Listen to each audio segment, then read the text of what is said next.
Hello students.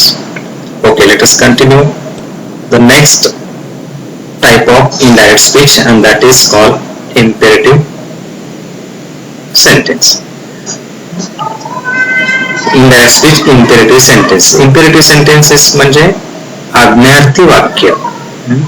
ते कशी असतात, कशा प्रकारचे असतात त्याची अगोदर माहिती घेऊया. Let us learn about that.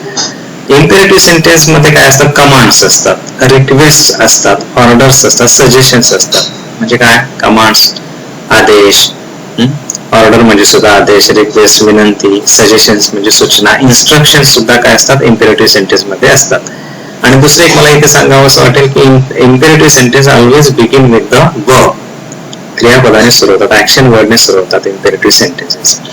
Use told, order, requested instead of said. Said जर रिपोर्टिंग वर्ब असेल तर त्याच्याऐवजी आपण काय वापरायचं आहे? Told.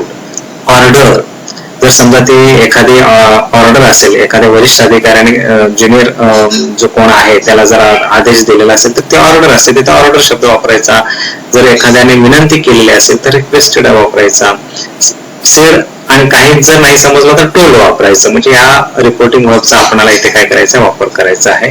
Number 3, connect the sentences with to.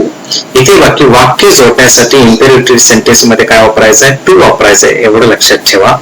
आणि instead of don't use not to. आणि जर वाक्यामध्ये, आज्ञार्थी वाक्यामध्ये इम्पेरेटिव्ह सेंटेन्स मध्ये जर डोंट असेल तर तिथं वापरताना काय लिहायचं? नॉट टू लिहायचं आहे. आणि आणखीन एक इथं सांगायला मला महत्वाचे वाटतं की अवतरण चिन्हातील वाक्याच्या काळामध्ये काही बदल होत नाही, जे आहे तसंच तिथे राहील. बघूया आपण एक्झाम्पल बघितलं तर लक्षात येईल. Let us learn the examples first. He said to me. Let us study. He said to me.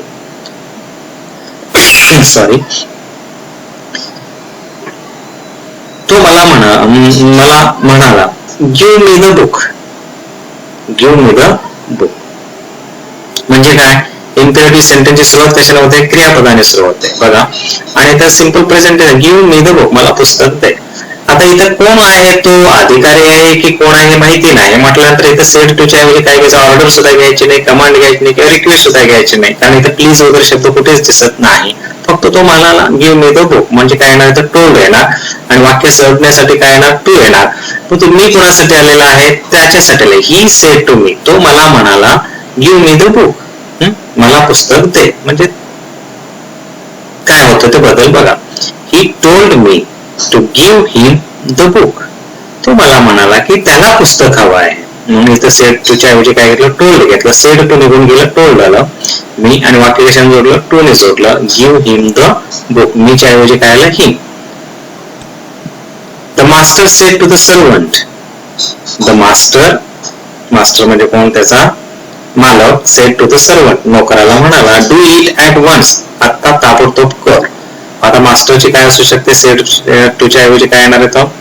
Order हे रिपोर्टिंग वर्ब घ्यायचं आणि म्हणजे वाक्य कशाने जोडायचं? टू ने जोडायचं. आणि बाकी आहे तसंच. कसं होतंय बघा. The master order the servant to do it at once. It is very easy imperative sentence indirect speech करणं. परत बघा 2-3 example. He said to his friend. He said to his friend don't eat that apple. ते सफरचंद खाऊ नको. मग अशी मी सांगितलं होतं नियम. डोंट च्या ऐवजी काय वापरायचं आहे? नॉट टू वापरायचं. इथं टू ने जोडायचं नाही, डायरेक्ट नॉट टूच घ्यायचं. Not to eat that apple. He told his friend. Said to च्या ऐवजी काय घेतलं? टोल्ड घेतलं. जर आपल्याला कन्फ्युजन वाटलं, ऑर्डर वापरायचं, कमांड वापरायचं किंवा काय, तर त्यावेळेला सरळ टोल्ड लिहायचं म्हणजे वाक्य चुकण्याची शक्यता नाही. Mother said to Swapnil. आईने स्वप्नीलला सांगितलं let Shivam has his own way. Mother said to च्या ऐवजी काय ना? Told. Mother told Swapnil to let. वाक्य कशाने जोडायचं आहे? टू ने. To let Shivam has his own way. Okay. This is the imperative sentence and we have studied here about how to do indirect of the imperative sentence. आज्ञार्थी वाक्याचं indirect speech कसं करायचं आपण इथे शिकलेलो आहोत. काही एक्झाम्पल्स इथे दिसत आहेत. त्याचा तुम्ही काय करायचं? स्टडी करायचं. मी नंतर आणि पाठवणार आहे.